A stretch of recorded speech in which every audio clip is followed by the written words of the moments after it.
Друзья, всем привет! Наступила весна, пошли первые солнечные деньки, на улице сошел снег, подсохло и нас потянуло на дачу. Начинаем потиху открывать дачный сезон.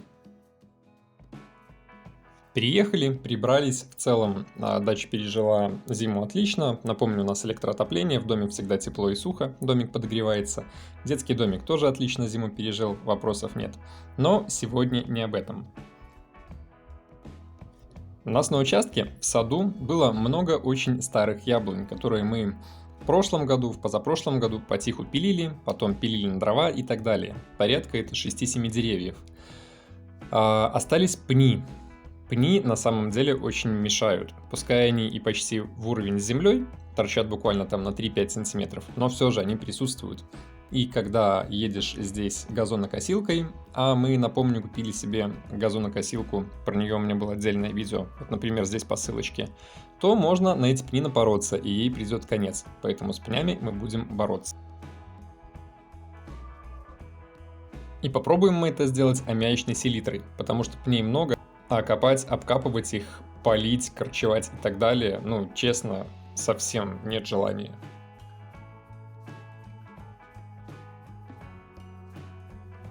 Посмотрел в интернете такой способ, что можно взять перфоратор, вставить в него перьевое сверло, насверлить в пне дырок, засыпать туда аммиачной селитрой и условно там за полгода он полностью сгниет в труху. Вот такой вот эксперимент мы с вами и проведем. Делать мы все это будем нашей дрелью перфоратором Веркер. Купил я ее 3 года назад в Оме, это строительный гипермаркет. Купил там на акции за смешные деньги, в отличной комплектации, с кучей сверел, с чемоданчиком и так далее. Взял еще аккумуляторный шуруповерт, и они у меня уже живут, построили целую пристройку, никаких вопросов. Итак, начинаем работу. Берем наш перфоратор и начинаем насверливать в пне дырок. Будем делать там сколько угодно, по 3, 5, 7 дырок, и потом засыпать туда аммиачную селитру. Дело не хитрое. Но, как выяснилось, пни совсем и не труха. Эти пни уже здесь находятся порядка, 2, 3, 5 лет, разные пни в разный период. И я вам хочу сказать, что они реально каменные. Пока я сверлил в них дырки, я сменил, наверное, 2-3 перьевых сверла. Я думал, что сверла тупые. Сверлил их и в режиме сверления перфоратором, и потом переключал, как именно в режим перфоратора, перфорировал эти пни перьевым сверлом. В общем, помучился еще как. Они реально каменные. Я думал, что сверлиться будет гораздо проще, а так приходилось всем весом вешаться на перфоратор, чтобы хоть как-то их просверлить. Ну а в целом дело не хитрое. Берем, досверлим.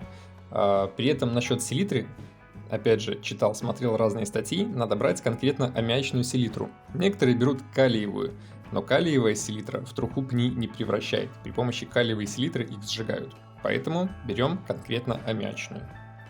Итак, насверлили дырок, засыпаем в дырки селитру. Каждую дырочку понемножечку, опять же, до полного заполнения. Потом трамбуем все это дело, пережимаем пальцем и досыпаем в пустоты еще немного.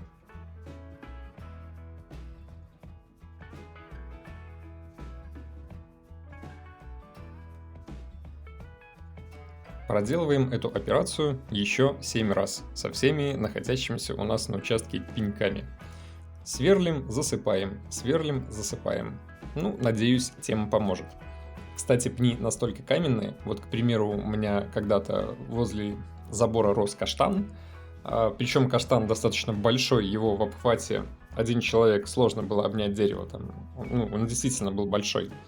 От него остался пень, который я хотел разобрать в прошлом году бензопилой, и я об него затупил 2 цепи. Это просто ад, он реально как камень.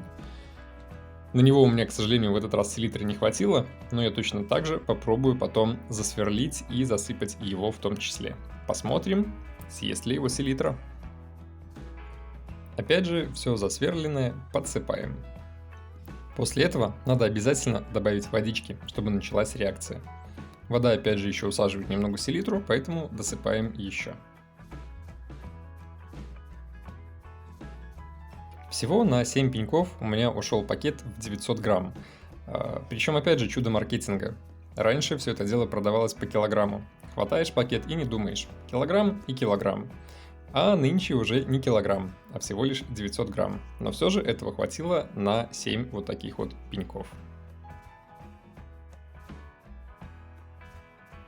Скоро уже станет теплее, и будем снова садить урожай в наши высокие грядки. Грядки, кстати, тоже пережили зиму, проблем нет, краска не слезла, доски не развалились. Все нормально. Кстати, как мы их делали, подсказочка здесь.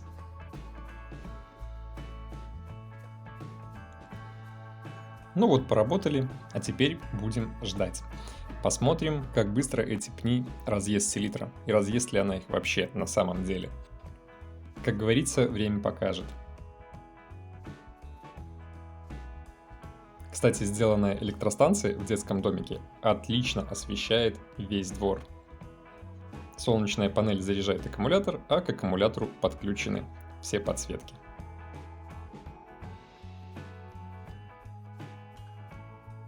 А на этом все. Кому было полезно, ставьте лайки, подписывайтесь на канал, заглядывайте в описание. А мы продолжаем. Всем пока!